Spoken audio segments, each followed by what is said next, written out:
Welcome to my పెంట sorry వంట ఏదో చేస్తున్నాను అనుకుంటుండే మా తాతయ్య డికోషన్ అడిగారు. డికాషన్ చేయాలి చేయాలా మీరు ఎలా డికోషన్ చేస్తున్నారో నాకు తెలియదు, కానీ నేను మాత్రం నీళ్ళల్లో టీ పౌడర్ వేసి చేస్తున్నాను అనమాట. ఇక్కడ నేను షుగర్ అయితే వేయట్లేదు, ఎందుకంటే తాతయ్య తాగరు. సో నేను షుగర్ని అయితే స్కిప్ చేశాను. మీరు ఎలా చేస్తారో కింద కామెంట్ సెక్షన్లో రాయడం మర్చిపోకండి.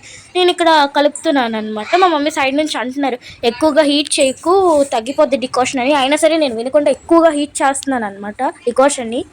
సో చాలా ఎక్కువగా మరిగిపోవడం వల్ల గ్లాస్లో పోసేసరికి హాఫ్ వచ్చింది. నేను గ్లాస్కి తగ్గ వాటరే వేసాను, అయినా ఎక్కువగా ఓవర్ హీట్ చేయడం వల్ల తగ్గిపోయింది అనమాట. సో దీన్ని బట్టి తెలుసుకునేది ఏంటంటే ఎక్కువగా హీట్ చేయకూడదు. నేను ఇక్కడ స్టీల్ గ్లాస్ కోసం వెతుకుతున్నాను. ఒక ప్రదక్షిణం చేస్తే బయట అని మమ్మీ అడుగుతుంది అనమాట. మీరైతే ఎప్పుడు డికోషన్ని ఓవర్ హీట్ చేయకండి, చేస్తే ఇలానే ఉంటుంది. తీరా చూసేసరికి నేను సో మచ్ డిసప్పాయింటెడ్, ఎందుకంటే తక్కువ వచ్చింది అనమాట డికోషన్. ఎక్కువగా హీట్ చేయడం వల్ల అనమాట డికోషన్ అయితే చాలా తక్కువ వచ్చింది. అలా తీసుకెళ్ళి మా తాత ఇస్తే ఇంత వేడిగా ఉంది, అసలు ఎలా తాగాలి దీన్ని అని అన్నారు. సో చాలా డిసప్పాయింట్ అయ్యారు తాతయ్య కూడా. తర్వాత తాగడానికి ట్రై చేశారు, కానీ వేడిగా ఉండడం వల్ల కిందకి దించేశారు. తర్వాత మళ్ళీ ఒక ఫ్యూ సెకండ్స్ అయితే తాగారు. మీ క్లాస్లో తెలుస్తుంది తాతయ్య ఫీలింగ్ ఎంత వేడిగా ఉండేది అనేది. చూడండి మీరే.